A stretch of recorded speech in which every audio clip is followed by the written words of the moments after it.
يشوف توانسه توا يقول هذو الناس دخلتهم السياسة في بعضهم. لا واحد عجبه حل ولا واحد راضي بوضعه، كل واحد متخبي وراء حزب وصار يطير على الآخر.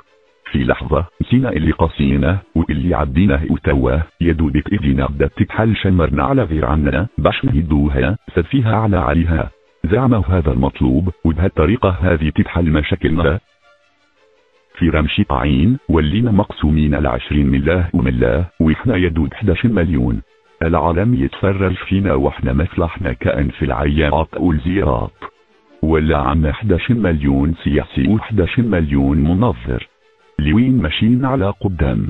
زايد لازمنا نعطيو الخبز الخبازو، يعني لازمنا نخليو المجلس التأسيسي يخدم خدمته من غير ما ننسى وإلا المجتمع المدني متنبه لكل كبيرة وصغيرة.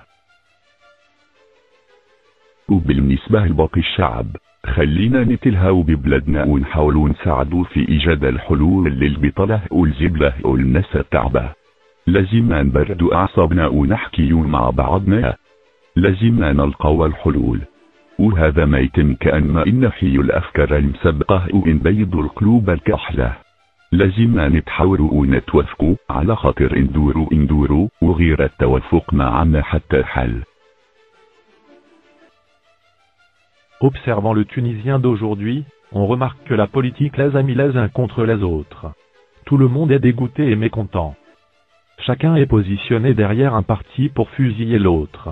En un instant on a oublié ce qu'on a souffert et supporté. À peine dépassant la crête, nous voilà réunis pour tout démolir.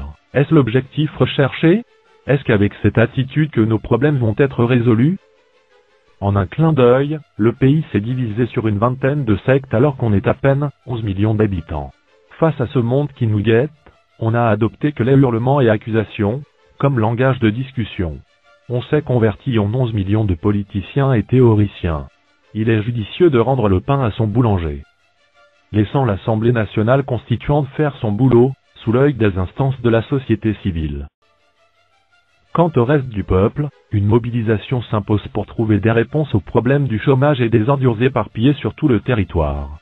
On doit se doter du sang-froid nécessaire en engageant des discussions conduisant à la résolution de ces points et d'autres. Cela est possible en mettant de côté nos préjugés et en procédant à des discussions sérieuses. Cela est impératif, car tôt ou tard, on est condamné à trouver les compromis.